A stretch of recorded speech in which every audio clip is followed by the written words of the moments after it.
મુક્તિબંધન ભાગ 1 chapter 9 Hong Kong turf ક્લબમાં રવિવારની પહેલી રેસના 9 ઘોડાની જાહેરાત થતાં જ 35,000 જેટલા રેસ રસિયાની ચિચિયારીઓથી મેમ્બર્સ ગેલેરીમાં કેસીની બાજુમાં બેઠેલી નિરાલીના કાનમાં જાણે ધાક પડી ગઈ. આમ તો ટર્ફ ક્લબના સ્ટેડિયમમાં દાખલ થઈ ત્યાં જ 5 વર્ષ પહેલાંની મુંબઈના મહાલક્ષ્મી રેસ કોર્સની ડર્બી રેસ જેવી જ ઉત્તેજના વર્તાતી હતી. નસીબ આજમાવીને અનેક ઘણું કમાઈ લેવાનું જનૂન, કયો ઘોડો ફેવરિટ છે, ફ્લૂકમાં જીતવાના ચાન્સ કોના છે, કોના પર દાવ લગાડવાનો છે, એવી ઘૂસપૂસ, લેટેસ્ટ ફેશનના વસ્ત્રો અને મૂલ્યવાન આભૂષણો પહેરીને આવેલી સ્ત્રીઓ પોતપોતાના મોભા અનુસાર પરસ્પરને હાય હલ્લો કરતા વેપારીઓ, ઉદ્યોગપતિઓ, મલ્ટીનેશનલ કંપનીના ડિરેક્ટરો, મોટી મોટી બેંકોના ચેરમેન મેનેજરથી માંડીને પોતાની આખા અઠવાડિયાની સમગ્ર આવકનો ખેલો કરવા આવેલા સામાન્ય માણસોથી સ્ટેડિયમ ખીચોખીચ ભર્યું હતું. મુંબઈ અને હોંગકોંગના રેસ રમનારાઓ વચ્ચે એક જ તફાવત નિરાલીની આંખે ચડ્યો. ત્યાં માત્ર આપણા જ માણસોના ચહેરા જોવા મળતા, જ્યારે અહીં ચીનાઓ, જાપાનીઝો, અંગ્રેજો, ભારતીયો, પાકિસ્તાનીઓ ઉપરાંત કોણ જાણે કેટલાય દેશની પ્રજાનો મેળો ઉભરાયો હતો. નીરી, આજે તો તારી પસંદગીના ઘોડા પર દાવ લગાવવો છે. બાજુમાં બેઠેલા કેસીએ આંખો પરથી દૂરબીન હટાવી તેના ખભા પર હાથ મૂકતા લકી હોર્સ પસંદ કરવાનું કહ્યું ત્યારે નિરાલીએ માથું ધુણાવ્યું.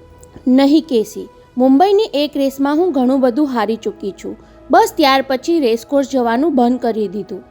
આ મુંબઈ નથી નીરી. રેસમાં કે પ્રેમમાં એકવાર હારી જઈને હતાશ થવાનું પાલવે નહીં.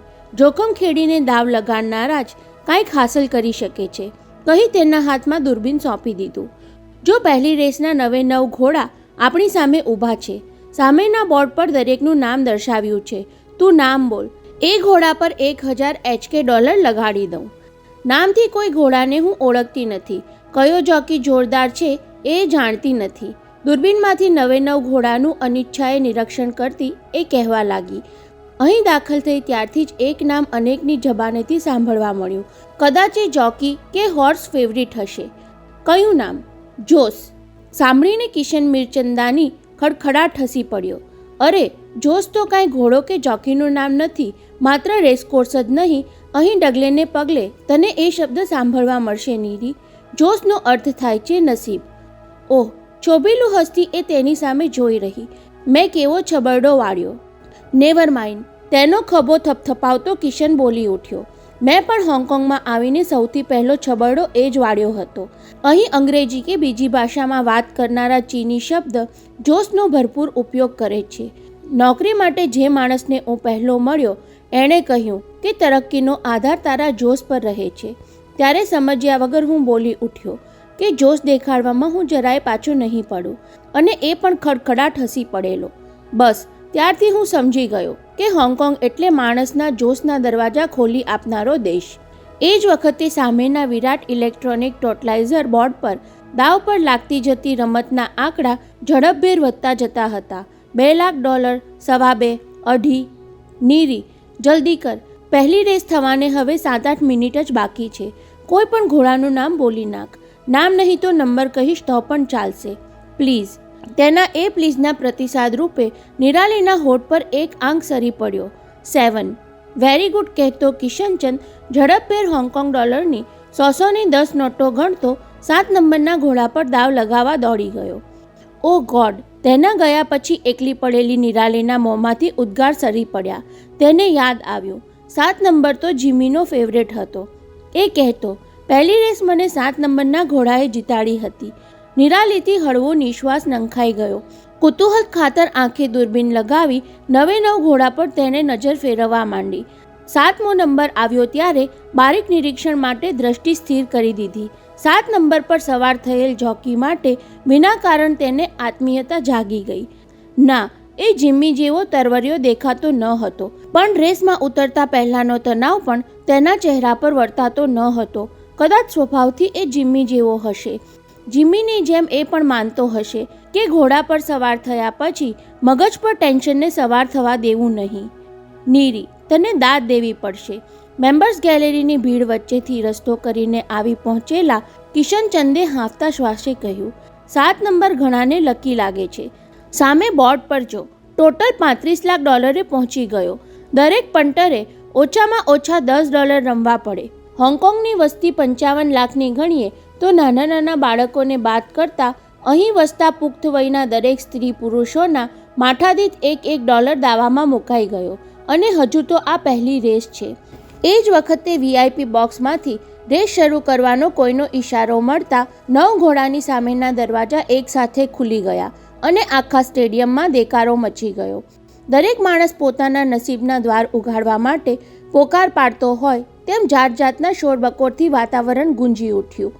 નિરાલીની બાજુમાં બેઠેલો કેસી પણ દૂરબીનમાંથી દોડતા ઘોડા પર નજર દોડાવી રાખીને ચિલ્લાતો હતો. બકઅપ બટરફ્લાય અને દેકારા પડકારા વચ્ચે 1.5 મિનિટની ઘોડદોડ પૂરી થઈ ત્યારે નિરાલીએ આંખો પર પાપણ બીડી દીધી. વિનિંગ પોસ્ટમાંથી પસાર થનારો પહેલો ઘોડો ગમે તે આવે તેને માટે કોઈ ફરક પડવાનો ન હતો, છતાં એ નર્વસ થઈ ગઈ હતી. 7 એક સાથે અનેક લોકોની ચીચિયારી સંભળાઈ ત્યાં જ કિશનચંદે આવેશમાં બંને હાથે તેને પોતાના પડખામાં ખેંચી લઈને ખુશખુશાલી ઉછાળી. નીરુ, યુ આર લકી, તારો 7 નંબરનો બટરફ્લાય જીતી ગયો. પોતાના ચીંધેલા ઘોડાની જીત કરતાંય કેસીના એ અણધાર્યા આશ્લેષથી નિરાલી રોમાંચિત બની ગઈ. છાતી પર વર્તાતી તેના હાથની હળવી ભીસે તેને ઉત્તેજિત કરી દીધી. હમણાં કેસી એક કિસ આપી દેશે એવી તપ્તરતાથી એ ધડકતા દિલે એણે આંખો મીચેલી જ રાખી. પણ આઈ એમ સોરી નીરી, કહેતા કિશનચંદે ભૂલ સુધારી લઈ બંને હાથ પાછા ખેંચી લીધા ત્યારે હળવો આંચકો લાગ્યો હોય તેમ આંખો ઉઘાડીને નિરાલી પૂછવા જતી હતી, સોરી ફોર વોટ? પરંતુ ત્યાં સુધી કિશનચંદે વિનિંગ હોર્સ કેટલું કમાવી આપવાનો છે એ જાણી લેવાની ઉત્કટતા સાથે સામેના બોર્ડ પર નજર ખોડી દીધી હતી. બીજી જ મિનિટે 7 નંબરના ઘોડાએ $1 સામે 6 જીતાડી દેવાની જાહેરાત વાંચીને ફરી નસીબવંતાઓના પોકારથી સ્ટેડિયમમાં ઉત્તેજનાની લહેર પ્રસરી ગઈ. નીરી, તારા ઘોડાએ 6,000 કમાવી આપ્યા. પહેલી રેસ જીતવાનું બહુ લકી ગણાય છે. બોલતો કેસી ઉત્સાહભેર બેઠક પરથી ઊભો થઈ ગયો. હું જઈને પૈસા લઈ આવું, ત્યાર પછી તારે મને બીજી રેસના ઘોડાનો નંબર પણ આપવો પડશે. ફરી એકલી પડી ગયેલી નિરાલીને ઉદાસી ઘેરી વળી. જીમીના લકી નંબર સામે જીત અપાવી છતાં મનમાં ઉમંગ કેમ સળવળતો નથી? કેસીએ બંને હાથે પડખામાં ખેંચી લઈને દિલગીરી શું કામ દર્શાવી? ઉત્સાહથી થનગનતા 35,000 માણસો વચ્ચે પોતે આટલી બધી એકલતા કેમ અનુભવે છે? એ એકલતા ટાળવા માટે દૂરબીન આંખ પર માંડ્યું. સ્ટેડિયમની ભીડ પર નજર ફેરવી ગઈ તેમ એને થયું કે સૌ કોઈ પોતાની કંપનીમાં મશગુલ છે. તારી જેમ કોઈ એકાંકી દેખાતું નથી. અચાનક તેનું દૂરબીન દર્શન એક જગ્યાએ થંભી ગયું. તેને લાગ્યું કે કોઈ મારા પર દૂરબીન માંડીને એકીટશે મને નિરખી રહ્યું છે. પહેલાં તો થયું કે એ પોતાનો ભ્રમ હશે, પરંતુ થોડીવાર પછી ફરી એ તરફ નજર કરી તો હજુય એ માણસ તેને તાકી રહ્યો હતો. હવે એને ઓળખવા માટે નિરાલીએ દૂરબીનને ક્લોઝઅપમાં મૂક્યું. પોતાને તાકી રહેલા જુવાનનું મુખ દૂરબીન દ્વારા સાવ નિકટમાં આવી ગયું. પેલાની આંખો દૂરબીનથી ઢંકાયેલી હતી, છતાં હોઠ, નાક, કપાળ અને હેરસ્ટાઇલ પરથી નિરાલીને થયું અગાઉ તેને ક્યાંક જોયો હોય તેવું કેમ લાગ્યા કરે છે. પોતે એને ધારી ધારીને જોવા લાગી. એટલે શું પેલાએ મોં ફેરવી લીધું? હોંગકોંગવાળો મૂર્તિયો ચંદ્રકુમાર ઝવેરી તો નહીં હોય ને? તેને વિચાર આવ્યો. એવો જ મનમાંથી ખંખેરી નાખ્યો. હજુ સુધી અમે બંને એકબીજાને મળ્યા જ ક્યાં છીએ? હા, એકવાર ફોન પર એનો માત્ર અવાજ સાંભળ્યો છે. સવારે 10 વાગે હોટલ પર તેનો ફોન આવેલો. મિસ વિરાણી, મુંબઈથી મને જાણ કરવામાં આવી છે કે તમે ભાઈ બહેન અહીં આવ્યા છો. આપણી વચ્ચે પરિચય નથી, પણ મારા અને તમારા પપ્પા એકબીજાને ઓળખે છે. મારા પપ્પાએ કહ્યું કે તમને એકવાર ઘેર બોલાવવા, એટલે ફોન જોડ્યો. તમારા બ્રધરના સ્વીટમાંથી નો રિપ્લાય આવ્યો, એટલે તમારી સાથે વાત કરવાનું બન્યું. તમે અને વૈભવભાઈ સાંજે ઘરે આવો, ફાવે તો સાથે ડિનર લઈએ. નિમંત્રણ સાંભળીને નિરાલી મૂંઝવણમાં પડી ગઈ હતી. કેસીને મળ્યા પછી આ મૂર્તિને મળવાની તેને જરૂર લાગતી ન હતી, પણ એને ના પાડી દે તો મુંબઈ સુધી એની જાણ થઈ જાય. એટલે ચંદ્રકુમારને સમજાવી દીધું. આજે તો બ્રધર આખો દિવસ બહાર રહેવાના છે. રાત્રે ડિનર પણ કોઈની સાથે ગોઠવાઈ ગયું છે. હજુ અમે અહીં 2 દિવસ છીએ.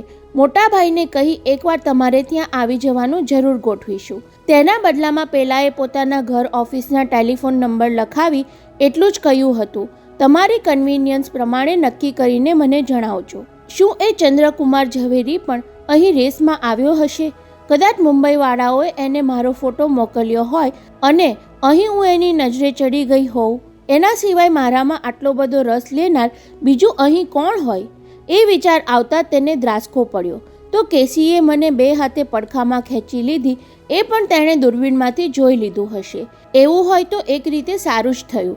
મુલાકાત ગોઠવવા માટે એનો ફોન નહીં આવે, પરંતુ બીજી રીતે થોડું ખોટું પણ થયું કહેવાય. રાત્રે મુંબઈ ફોન કરીને કહી દેશે કે આ છોકરી તો અહીં કોઈની સાથે રખડે છે. Take this. કિશનચંદ ક્યારે બાજુમાં આવીને બેસી ગયો તેનું પણ નિરાલીને ભાન ન રહ્યું. $100 50 નોટની થોકડી નિરાલીના હાથમાં સોંપતા એણે કહ્યું, દાવ પર લગાડેલા 1000 હું રાખી લઉં છું. જીતના 5000 તું રાખી લે. નહીં કેસી, મારે એની જરૂર નથી. નોટની થોકડી પાછી આપતા નિરાલીએ કહ્યું, પણ કિશનચંદે પૈસા પાછા લીધા નહીં. જરૂર તો મારે પણ નથી નીરી. ગુડ લકને પાછું ન ઠેલાય. પ્લીઝ કેસી, ડોન્ટ ફોર્સ મી. રેસની જીત મારા માટે શુકન્યા નીવડતી નથી. પ્લીઝ, તેણે ગદગદ થતાં કહ્યું. ત્યારે કિશનચંદે પૈસા પાછા લઈ લીધા. ઠીક છે, કાલે સાંજે શોપિંગમાં જઈશું, ત્યારે $5000ની તને ગમતી ચીજ ખરીદી લઈશું. બસ. અને ઇફ યુ ડોન્ટ માઇન્ડ કેસી, આપણે હવે જઈએ. સાંભળીને કિશનચંદ ભડક્યો. અરે, હજુ તો એક જ રેસ રમ્યા, ત્યાં જવાની વાત કરે છે. પછી તેનો પડી ગયેલો ચહેરો જોઈને પૂછ્યું, તબિયત તો બરાબર છે ને? તબિયતને કાંઈ જ વાંધો નથી, કહીને તેણે ફરી પેલા તરફ નજર નાખી લીધી. એ માણસનું દૂરબીન હજુય પોતાના પર તકાયેલું હતું. અકળામણ ભર્યા અવાજે તેને બહાનું બતાવ્યું. કેસી, આટલી બધી ભીડ વચ્ચે મને ગભરામણ થાય છે. પછી અસત્ય ઉચ્ચાર્યું, એટલે જ મેં મુંબઈની રેસમાં જવાનું બંધ કરી દીધું. એમ વાત છે? કેસીએ બાજી સંકેલી લેવાની તૈયારી કરતા કહ્યું. ગભરામણ થતી હોય તો 1 મિનિટ પણ અહીં બેસવાની જરૂર શું છે? Come on. કઈ સ્પ્રિંગની જેમ ઉછળતો ઊભો થઈ ગયો. બીજી રેસ માટે પોતાની બેઠકમાં ગોઠવાઈ જવા માટે આવતા જતા લોકો વચ્ચેથી માર્ગ કરીને ગેલેરી ઉતરતા નિરાલીએ છેવાડે એક નજર કરી તો પેલાનું દૂરબીન હજુય તેને તાકી રહ્યું હતું. એ જોઈને તેના શરીરે ભયની આછી કંપારી અનુભવી. કોણ હશે એ? એક રીતે સારું થયું. રોલ્સ ચાલુ કરતા કેસીએ તેને ઉત્સાહમાં લાવવા કહ્યું. હોંગકોંગનો ઓશન પાર્ક પણ બહુ ફેમસ છે. કેબલ કારમાં ધરતી અને આકાશ વચ્ચે સફર કરીએ. શ્વાસ અદ્ધર કરી દેતા ઓક્ટોપસના 7 પગલાવાળા ચકરડામાં બેસીને ગળાફાટ ચીસો પાડીએ. ડોલ્ફિન શોમાં કદાવર છતાં લીસી ચામડીવાળી માછલીઓને સર્કસની સુંદરીઓની જેમ સ્વિમિંગ પુલમાં ઉછળતી કૂદતી અંગ કસરતના ખેલો કરતી જોઈએ. બહુ મજા આવશે નીરી. હોંગકોંગ આવનારા ઓશન પાર્ક જોયા વિના પાછા જતા નથી. અગાઉ હોંગકોંગ આવી ત્યારે હું ત્યાં જઈ આવી છું કેસી. નિરાલીનો ઠંડો જવાબ સાંભળવા મળ્યો. બાકી તો ડિઝનીલેન્ડ જોઈ આવેલાને ઓશન પાર્કની થ્રીલ ઓછી પડે. તારી એ વાત પણ સાચી. કેસીએ પ્રસ્તાવ પાછો ખેંચી લેવા કહેવું પડ્યું. પાછો આજે સન્ડે છે, ત્યાંની ભીડ તને અકળાવી મૂકશે, એટલે બહેતર છે આપણે વર્કિંગ ડેની ભીડ વગરના હોંગકોંગની સુવાળી સડક પર ડ્રાઈવ લેવા નીકળીએ. ચૂપચાપ બધું સાંભળતી રહેલી નિરાલીના ચહેરા પર ઉત્સાહનો સંચાર થતો ન દેખાયો ત્યારે એક હાથે સ્ટીયરિંગ વ્હીલ પકડી રાખી બીજા હાથે તેની પીઠ પસવારતા કિશનચંદે લાડથી પૂછ્યું, ટેલ મી નીરી, વોટ ઇઝ રોંગ? એકાએક આમ ઉદાસ કેમ થઈ ગઈ? મારા કોઈ અજુગતા વર્તનથી ખોટું લાગ્યું? મારાથી કંઈ કહેવાઈ ગયું? ત્યારે નિરાલીએ ધીમે ધીમે તેની તરફ મુખ ફેરવ્યું. પછી એક આછું સ્મિત ફેંકીને કહ્યું, હા, મને ખોટું લાગ્યું કેસી. તું મને આખું હોંગકોંગ દેખાડવાનો ઉત્સાહ ધરાવે છે, પણ હજુ સુધી તે મને તારું ઘર દેખાડ્યું નથી. ઓહ, આટલી વાતમાં? ના, એ સિવાયની પણ બીજી વાત છે જે તારે કહેવી જોઈતી હતી, તેને બદલે મને બીજા પાસેથી જાણવા મળી. સાંભળીને ચમકી ગયેલા કિશનચંદે તેની પીઠ પાછળનો હાથ પાછો ખેંચી લેતા પૂછ્યું, બીજા પાસેથી મારા વિશે તે શું વાત સાંભળી નીરી? તું આટલો બધો ચોંકી કેમ ગયો કેસી? આ હોંગકોંગ છે, એ અનેક નામે ઓળખાય છે, જેમાં તેની ઓળખાણ ગોસિપ સિટી તરીકેની પણ છે. કિશનચંદ હળવેથી કહેવા લાગ્યો, કદાચ કોઈએ મારા માટે તારી કાન ભંભેરણી કરી હોય. હવે નિરાલીને સવારે આવેલો નનામો ફોન યાદ આવ્યો. એ કહી દેવાની ઈચ્છા થઈ પણ દબાવી દીધી. તેને બદલે મૂળ વાત પર આવી ગઈ. તે મારાથી છાની રાખેલી વાત છે તારી ટી પાર્ટીની, કહેતી એ મલકી. સવારે હોટલના રિસેપ્શનિસ્ટે તારા ગુલદસ્તાના વખાણની સાથે એ પણ જણાવ્યું કે તું કોઈને ભેટ આપે છે તેમાં સોના હીરા પણ નીકળી પડે છે. તારા ઘરની ટી પાર્ટીમાં કોઈ પેસ્ટ્રીમાં સોનાની લગડી પણ છુપાયેલી હોય છે. બોલ, તે મારાથી એ વાત છુપાવી કે નહીં? હવે કિશનચંદ મૂડમાં આવી ગયો, છતાં રાબેતા મુજબની નમ્રતા જાળવી રાખી. તે સાંભળેલી વાત સાચી છે, પણ અહીંના લોકો અતિશયોક્તિ કરીને વાત ફેલાવવામાં ઉસ્તાદ છે. ક્યારેક આવી ટી પાર્ટી આપું છું ખરો. મેં તને કહ્યું કે અહીંના લોકો જોશમાં બહુ માને છે. મારી સાથે સંબંધ ધરાવતા લોકોમાં કોણ નસીબદાર છે એનું પારખું કરવા આવો નુસ્ખો અજમાવી લઉં છું.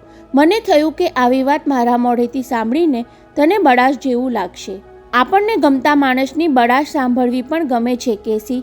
એવી જ રીતે ગમતા માણસને સરપ્રાઈઝ આપવું એ આપણને ગમતું હોય છે. કિશનચંદે વાંકા ચૂકા પુલ પરથી રોલ્સ રોયને નીચે સરકાવતા કહ્યું, સાચું કહું તો મેં કાલે સાંજે બંગલે ટી પાર્ટી ગોઠવી જ છે. હોંગકોંગના ડઝન જેટલા નામાંકિત સ્ત્રી પુરુષોને નોતર્યા છે, જેમાં તું ચીફ ગેસ્ટ હોઈશ નીરી. સાચે? એટલે જ તો તને ઘર દેખાડવાની ઈચ્છાને આ 2 દિવસ દબાવી રાખેલી. થેન્ક્સ કેસી, પણ ક્યારે ઈચ્છા દબાવી રાખવાથી ગેરસમજ ઊભી થાય છે. એટલે જવાબ આપતા પહેલા નિરાલીએ ડ્રાઈવ કરતા કિશનચંદને નજર ભરીને જોઈ લીધો. તારા મનમાં મારા માટે શું ભાવ જાગે છે એ તું કેમ કળવા નથી દેતો? શું હોંગકોંગની આ ટ્રીપમાં તું માત્ર કમ્પેનિયન કે ગાઈડ જ બની રહેવા માંગે છે? એથી વધારે કાંઈ જ નહીં. નિરાલીના બોલવામાં લાગણીનો ઉછાળો આવતો ગયો. મંગળવારે અમે બેંકોક જવા ઉપડી જઈશું. આપણે જુદા પડી જઈશું ત્યારે સાથે માત્ર તારી આટલી જ યાદ લઈ જવાની છે મારે? એના શબ્દમાં રહેલો તલસાટ કિશનચંદને સ્પર્શી ગયો. નિરાલીનો હાથ હાથમાં લઈને ચૂમી લીધો. તું એમ માને છે નીરી કે હું તને એકલી બેંકોક જવા દઈશ? કહેતા કેસીની આંખોમાં પહેલીવાર નિરાલીને માદકતા અંજાતી દેખાઈ. તેના અવાજમાં ઉન્માદનો રણકો ભળતો લાગ્યો. મંગળવારે જે ફ્લાઇટમાં તું તારા ભાઈ સાથે બેંકોક જવાની છો એ જ ફ્લાઇટમાં હું સાથે હોઈશ, પણ બેંકોક ઉતરવાને બદલે સિંગાપોર જતો રહીશ. સિંગાપોર શું કામ? તારા મોટા ભાઈને એમ ન લાગવું જોઈએ કે આપણે દોસ્તીમાં આગળ વધી રહ્યા છીએ, એટલે સિંગાપોરથી કલાક પછીની ફ્લાઇટ પકડી બેંકોક આવી તારી સાથે થઈ જઈશ. પછી હું, તું અને બેંકોકની રણિયામણી રાત. બોલવાનું પૂરું થતાની સાથે જ બ્રેક મારી કાર ઊભી રાખી દઈને કિશનચંદે કાળા કાંચવાળી એર કન્ડિશન ગાડીમાં નિરાલીને નજીક ખેંચી આશ્લેષમાં લઈ લીધી. નિરાલીને ત્યાં હોંગકોંગની એ બપોર શરદ પૂનમની રાત જેવી ઉપરથી શીતળ અને ભીતરથી દજાડી દે તેવી ઉન્માદક લાગી. આઈએ વિરાણી બાબુ, પધારીએ સબીના બાનું. રવિવારની નમતી બપોરે કાવલુન ધક્કા પરથી પોતાની ગંગા ડ્રેગન મોટરમાં બંને યુવાન મહેમાનોને આવકાર આપી 60 વટાવી ચૂકેલા સરદાર તેજાસિંગે પોરસ કરતા કહ્યું, હિન્દુસ્તાનનો કોઈ પંજાબી વીઆઈપી એવો નહીં હોય જેણે હોંગકોંગ આવીને મારી આ બોટની સફર માણી ન હોય. સરદારજી, એ યાદીમાં આજે એક વધુ પંજાબી વીઆઈપીનું નામ ઉમેરાઈ ગયું. વૈભવે સલવાર કમીઝમાં આવેલી સબીના તરફ ઇશારત કરતા ઉમેર્યું. સબીના ભલે ને જન્મી મુંબઈમાં, પણ મૂળ તો પંજાબની જ ને. ઉनको કોણ નહીં પહેચાનતા? સબીના પર પ્રશંસાભરી દ્રષ્ટિ ફેંકતા શીખ પાઘડીધારી સફારી સૂટમાં સજ્જ તેજાસિંગે કહ્યું, 5 વર્ષ પહેલાં મેં એમની ફિલ્મ જોઈ ત્યારે એવું માનતો હતો એ બલરાજ સહાનીની બેટી હોવી જોઈએ. સબીના નામ પણ થોડું અજીબ લાગ્યું. પછી ફિલ્મ મેગેઝિનમાંથી જાણવા મળ્યું કે એ હિન્દુ બાપ અને મુસ્લિમ માની બેટી છે, એટલે આવું નામ પસંદ કર્યું. અરે સરદારજી, તમે તો ફિલ્મ મેગેઝિન વાંચવામાં પણ દિલચસ્પી ધરાવો છો. એમ કહેવાઈ ગયા પછી વૈભવને ભાન થયું કે સબીના સાથે પોતાના વધતા જતા સંબંધની વાત પણ કદાચ એણે વાંચી લીધી હશે. હોંગકોંગમાં વસતા એશિયનોમાં સૌથી શ્રીમંત ગણાતા 10માં જેનું નામ બોલાતું હતું એ તેજાસિંગની કોલેબોરેશનમાં મુંબઈમાં નરીમાન પોઈન્ટના દરિયા કિનારે વૈભવ ગ્રુપ ઓફ ઇન્ડસ્ટ્રીએ ફ્લોટિંગ હોટેલ બાંધવાનો પ્રોજેક્ટ તૈયાર કર્યા પછી હોટલના નામ બાબત જાગેલા મતભેદનો નિકાલ લાવવાના બહાને ઈશ્વરભાઈ વિરાણીએ વૈભવને હોંગકોંગ મોકલ્યો હતો. શનિવારે કાઈટાક એરપોર્ટ પર ભાઈ બહેનને લેવા માટે તેજાસિંગની કાર આવી, તેની સાથે સંદેશની ચિઠ્ઠી પણ હતી. ધંધાની વાત પર આપણે સોમવારે મળીશું. ત્યાર પહેલાં શનિ રવિની રજામાં તમારી બંનેની મહેમાનગતિ માટે કહેશો એવો પ્રબંધ થઈ જશે. તેના જવાબમાં વૈભવે ફોન પર ફરમાઈશ કરેલી કે ગયા વખતે હોંગકોંગ આવેલો ત્યારે તમારી બોટની સહેલ કરવાનું ચૂકી ગયો હતો. એટલે રવિવારની સાંજ અમારા માટે ફાજલ રાખશો. એ સિવાય બીજી કોઈ મહેમાનગતિ કરવાની જરૂર નહીં પડે. રવિવારની બપોરે સરદારજી બોટ રાઇડ માટે તેને હોટલ પર લેવા આવ્યા ત્યારે નિરાલી તો રેસ જોવા નીકળી ચૂકી હતી. કદાચ તેજાસિંહ એમ જ માની બેઠા હશે કે ભાઈ બહેન બોટમાં ફરવા જવાના છે, એટલે થોડોક શોભ ખંખેરીને વૈભવે સ્પષ્ટતા કરવી પડેલી. સરદારજી, મારી સાથે નાની બહેન નહીં પણ મારી દોસ્ત આવવાની છે. હવે હળવેકથી તેનું નામ પણ સુણાવી દીધેલું. તમે નામથી એને ઓળખતાય હશો, સબીના સહાની. કેમ જાણે આ ફેરફારની પોતાને જાણ હોય તેમ કોઈ પણ જાતના આંચકા વિના તેજાસિંહ ખુશાલી સાથે બોલી ઉઠ્યા હતા. યે તો ઓર ખુશી કી બાત હુઈ. કારમાં કાવલુન ધક્કે બંનેને લઈ ગયા. ત્યાં સુધીની ડ્રાઈવમાં તેજાસિંહે યુવાન ઉદ્યોગપતિ અને મશહૂર અભિનેત્રી વચ્ચેની દોસ્તી અંગે જાણવાની ન તો જરાય ઉત્સુકતા દર્શાવી કે ન અજુગતું લાગે એવું કોઈ વર્તન દાખવ્યું. એટલે જ પહેલીવાર હોંગકોંગની ખુલ્લી હવામાં ફરવા નીકળેલા વૈભવ સબીના ત્રીજી વ્યક્તિની હાજરી છતાં મોકળાશ અનુભવતા હતા. 15 મિનિટ પછી હું સામા કાંઠે ઉતરી જઈશ, પણ તમને બંનેને એકલા છોડી દઉં એ પહેલાં થોડીવાર બોર કરતો જાઉં. ચીની કેપ્ટનને બોટ ચાલુ કરવાનો આદેશ આપી કાચની કેબિનમાં બેઠેલા વૈભવ સબીનાને તેમણે કહેવા માંડ્યું. 8 માણસ આરામથી બેસીને સફર કરી શકે એવી અમારી આ ગંગા ડ્રેગનના નીચેના ભંડકિયામાં ડબલ બેડના 2 રૂમ છે, એક કિચન અને એક સ્ટોરરૂમ છે. તમે હવાઈ જહાજમાં જ્યાં ઉતર્યા તે આ કાવલુન, એનો અર્થ થાય છે 7 ડ્રેગન. વિરાટકાય ડ્રેગન આપણે તો કદી જોયું નથી, પણ ચીનાઓ તેને દેવતાઈ પ્રાણી જેવું પવિત્ર માને છે. આ સામે કાંઠે ઊંચે આલિશાન ઇમારતો હોંગકોંગની ખૂબસૂરતી છે, તો અહીં સમંદરને કાંઠે હજારોની સંખ્યામાં તરતા સંપાન એ હોંગકોંગની અસલિયત છે. આખો દરિયાકાંઠો ઢાંકી દેતા કતારબંધ સ્થિર ઊભેલા હોડકા પર વૈભવ સબીનાએ દ્રષ્ટિ માંડી એટલે તેજાસિંહે આગળ ચલાવ્યું. તમારા મુંબઈમાં ઝૂંપડપટ્ટી છે, દિલ્હીમાં ઝુંગી છે, એવી અમારી આ તરતી વસાહતમાં 2 લાખ કરતાં વધુ લોકો પેઢીઓથી વસે છે. નજીક જઈને જુઓ તો સમજાય કે જીવન નિર્વાહનો તમામ સરંજામ એમણે એ સંપાનમાં વસાવ્યો છે. છોકરાઓ ત્યાં જ જન્મે, હોડકામાં જ તેમના લગ્ન લેવાય અને પાણીમાં તરતા એ ઘરમાં જ તેમની જીવન લીલા પણ સંકેલાઈ જાય. એમને જમીન પર વસવાનો વિચાર કેમ કોઈને આવતો નથી? સબીના હમદર્દી સાથે પૂછી બેઠી. ત્યારે દાઢી ખંજવળતા તેજાસિંહે હસીને કહ્યું, જમીન પર વસવાનું કહેવા જાઓ તો એ તમને કહેશે પાણીના માછલાને બહાર કાઢીને તમારે એમને મારી નાખવા છે. વૈભવને થયું, ઝૂંપડાવાસીઓ માટે મુંબઈમાં ઉદ્યોગપતિ વિરાણી સામે લડત ચલાવનાર સબીના કદાચ આ બાબત સરદારજી સાથે દલીલમાં ઉતરી પડશે, એટલે એને વિષયવંત કરવા પૂછ્યું. સરદારજી, તમારી બોટનું ગંગા ડ્રેગન નામ ભારત ચીનની સંસ્કૃતિના સમન્વય રૂપે તમે પાડ્યું લાગે છે. ગંગા નદીના અર્થમાં કદાચ એમ કહી શકાય, પણ ખરેખર તો મારા પિતા ગંગાસિંહના નામ સાથે મેં ડ્રેગનને જોડી દીધો. બાકી ભારત અને ચીની સંસ્કૃતિની પેદાશ જેવો તો હું પોતે જ છું.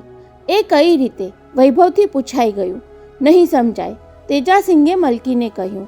મારા બાપ પંજાબીના શીખ અને મારી માં શાંઘાઈની ચીની. હવે કહો, હું 2 દેશની વર્ણસંકટ પેદાશ કહેવાઉં કે નહીં? પેલી સરળ શૈલી અને નિખાલસ બોલી સબીનાને સ્પર્શી ગઈ. પાપાજી, ક્યાં પંજાબ અને ક્યાં શાંઘાઈ? તમારા માતા પિતા મળ્યા કેવી રીતે? ये समंदर ने दोनों को मिलाया. એબરડીન અખાતના શાંત જળ પર દ્રષ્ટિ કરીને તેજાસિંહે કહ્યું, પિતા ગંગાસિંહને બચપણથી સમુદ્રનું ઘેલું લાગ્યું હતું. અમારો પંજાબ તો નદીનો પ્રદેશ, તમે સમંદરને દરિયો કહો છો, અમે નદીને દરિયો કહીએ. મારા ફાધરે બચપણમાં સિંદબાદ ધ સેલરની વાર્તા વાંચી ત્યારથી એમને સેલર થવાનું જનૂન ચડ્યું. 18 વર્ષના થયા એટલે ઘરેથી ભાગી જઈને કલકત્તાની એક શિપિંગ કંપનીમાં નોકરી લઈ લીધી. 2-3 વર્ષમાં માલ ભરેલા જહાજમાં 7 સમંદર ખેડી લીધા. કલકત્તાથી ઉપડેલું જહાજ માલ ઠારવવા ભરવા શાંઘાઈ પહોંચ્યું ત્યારે મારા બાપને બેસુમાર બુખાર આવી ગયો. જહાજ ઉપડવાનું થયું છતાં તાવ ઉતર્યો નહીં, એટલે શાંઘાઈના એક ચીની ખલાસીને ત્યાં રોકાઈ જવું પડ્યું. ખલાસીની ચીની દીકરી ચીન ચાઈએ ગંગાસિંહની સારવાર કરી અને તેમાં બંને વચ્ચે મોહબ્બત થઈ ગઈ. બીજી ખેપમાં જહાજ શાંઘાઈ બંદરે લાંગર્યું ત્યારે બાપે કહી દીધું, હવે આ શાંઘાઈ જ મારું વતન અને ચીનચાઈ જ મારી ઓરત. બસ ત્યાર પછી હું 10 મહિને પેદા થયો. અને તમે શાંઘાઈમાં ઉછર્યા? કુતૂહલવશ વૈભવ બોલી ઉઠ્યો. સરદારજી, હવે સમજાય છે કે તમારા શીખ પ્રજાની સાહસ વૃત્તિ સાથે ચીની પ્રજાની ચાતુરાઈ ક્યાંથી આવી. ના, મારું બચપન શાંઘાઈમાં નહીં, પંજાબમાં વીત્યું. સરદારજી બચપન હજુ તાજું કરતા હોય તેમ અધમીચેલી આંખે કહી રહ્યા હતા. મારા બાપ મને ધર્મ કરમ અને ભણતર ઘડતરથી શીખ બનાવવા માંગતા હતા. એટલે 3 વર્ષનો થયો ત્યારે દાદીમા પાસે સરગોધા મોકલી આપ્યો. સરગોધા? અચાનક સબીના પૂછી બેઠી. પાપાજી, આપનું મૂળ વતન સરગોધા છે? બિલકુલ સરગોધા છે. માદરે વતન માટે ગૌરવ અનુભવતા તેજાસિંગે કહ્યું. જિલ્લા ગુજરાનવાલા ઓર ગાંવ સરગોધા. ત્યારે તો પાપાજી આપણે બંને હમવતન. મારું વતન પણ સરગોધા. તું સરગોધા કી બેટી હે? સરદારજીના અવાજમાં હમવતનની ભીનાશ આવી ગઈ. તું કોની બેટી? બેટી તો હું બલદેવ સહાનીની. પણ આપ એમને ક્યાં ઓળખો? કદાચ તમે મારા દાદા સુખદેવ સહાનીનું નામ સાંભળ્યું હશે. પેલા આર્ય સમાજી સુખદેવ સહાની? જવાબમાં સબીનાએ હકાર ભાણ્યો એટલે સરદાર તેજાસિંહની આંખોમાં ચમક આવી ગઈ.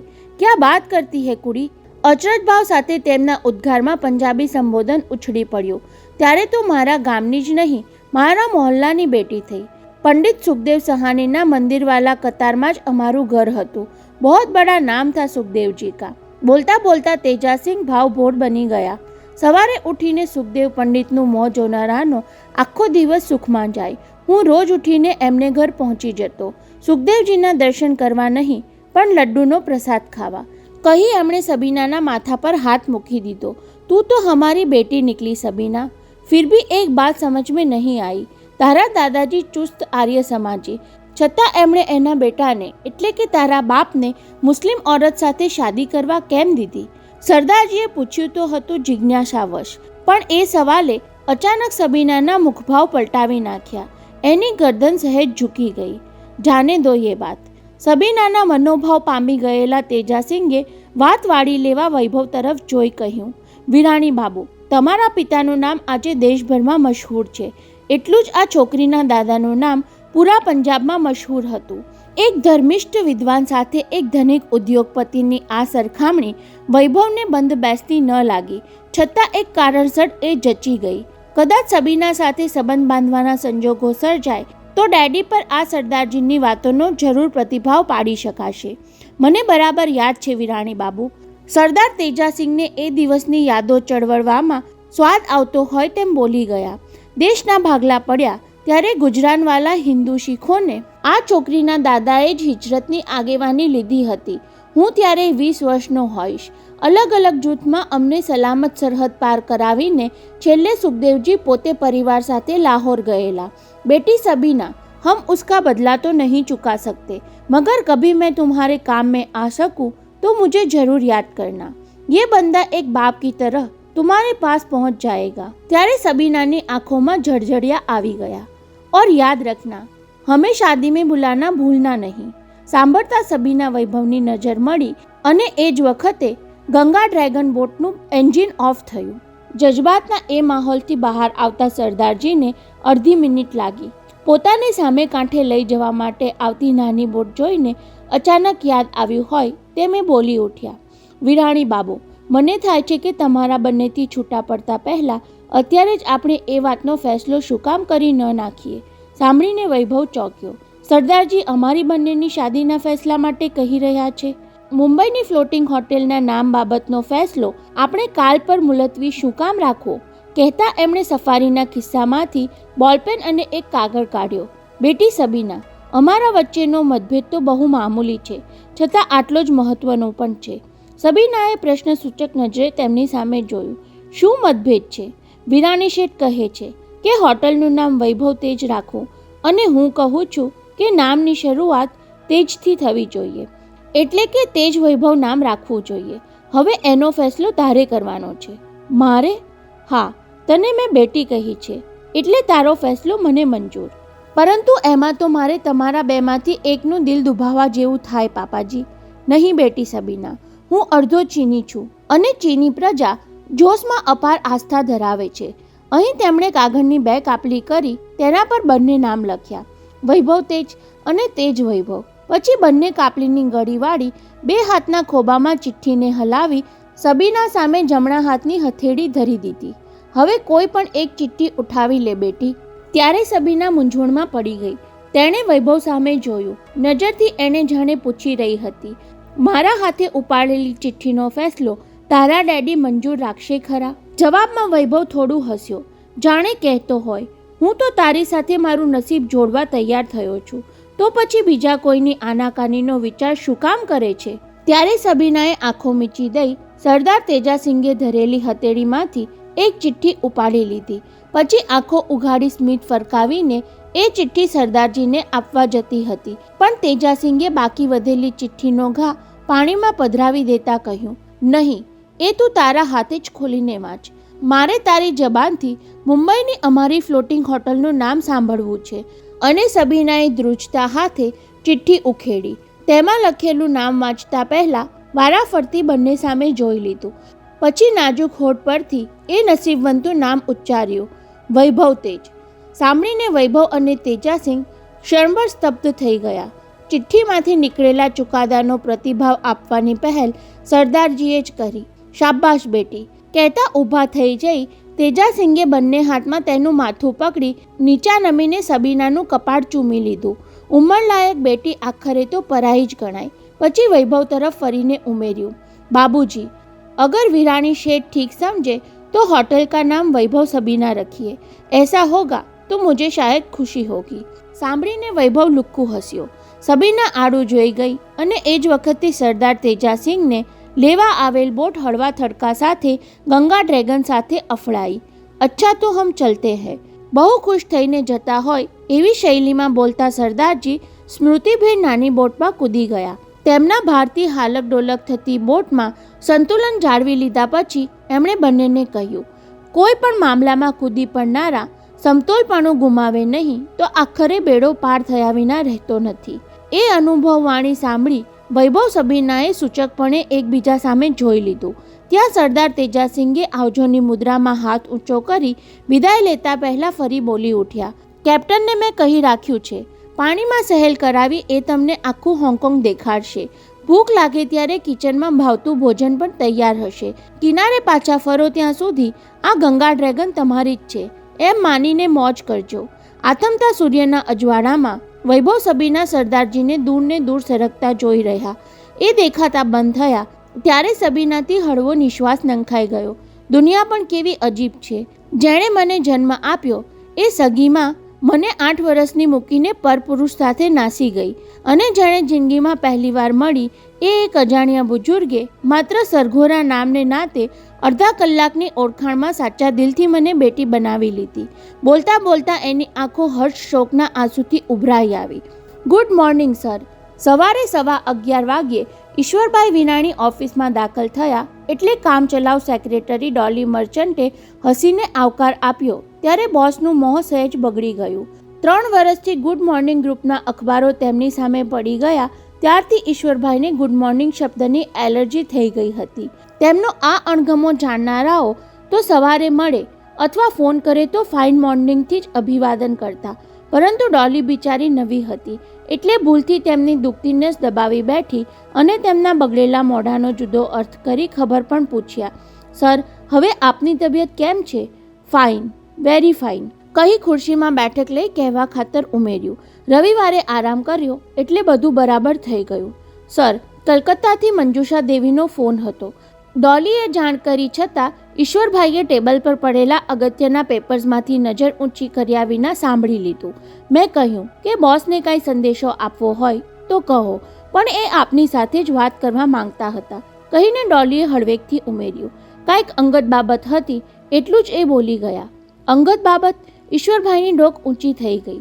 પછી ચહેરાના ભાવ પલટાવીને બબડ્યા, કદાચ પૈસાની જરૂર પડી હશે. મિસ મર્ચન્ટ, કલકત્તાનો એનો નંબર મને આપજે ને. નહીં સર, એમણે કહ્યું છે કે એ જ આપને બહારથી ફોન કરશે. બહારથી શબ્દ ઈશ્વરભાઈને વિમાસણમાં નાખી દીધા, છતાં કળવા દીધો નહીં. ઠીક છે, તું જા. તેના ગયા પછી કેબિનમાં એકલા પડેલા ઈશ્વરભાઈનું મન કામમાં પોરવાયું નહીં. ગયા એક અઠવાડિયામાં કાંઈ ને કાંઈ એવું બનતું રહ્યું જેણે તેમના મનની તાણ વધારી દીધી હતી અને કિડનીનો દુખાવો વકરાવી દીધો હતો. હંમેશા પોતાનું ધાર્યું કરનારને ક્યારે પોતાની ધારણા બહારનું બનવા માંડે ત્યારે બહુ આકરું લાગે છે. ત્યાં ટેબલ પરનો ફોન રણક્યો. આડા અવળા વિચારોને ખંખેરી નાખતા ઈશ્વરભાઈએ રિસીવર ઊંચકીને હેલ્લો કહ્યું. ત્યાં જ સામેથી મંજુષાનો પરિચિત અવાજ સંભળાયો. Good noon sir. શું ખબર છે મંજુષા? થોડી વાર પહેલાં તે ફોન કરેલો? હા સર. ડોલીએ કહ્યું કે શનિવારે આપની તબિયત. ડોન્ટ વરી મંજુષા, મારી તબિયત સરસ છે. તારી વાત કર. સર, ગઈકાલે કાલીમાના મંદિરે ગઈ હતી. મારા વતી પ્રાર્થના કરી આવી.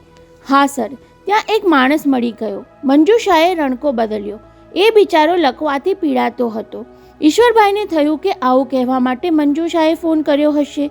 સર, હું મંદિરના પગથિયા ચડતી હતી, ત્યાં જ સંતુલન ગુમાવી બેઠી. તેમાં એ વૃદ્ધ માણસ પર ફસડાઈ પડી.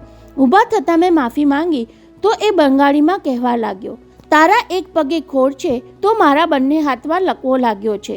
ખોડ ખાપણવાળા માણસોને અરસપરસની માફી માંગવાની ન હોય. પછી તો એણે મારો પગ કેમ ભાંગ્યો એ પૂછવું પડ્યું. મેં કહ્યું કે 3 વર્ષની હતી ત્યારે કોઈ મોટરવાળો મારો પગ કચડીને નાસી ગયેલો. સાંભળીને એ માણસની વૃદ્ધ આંખોમાં હમદર્દીના આંસુ ઉભરાઈ ગયા.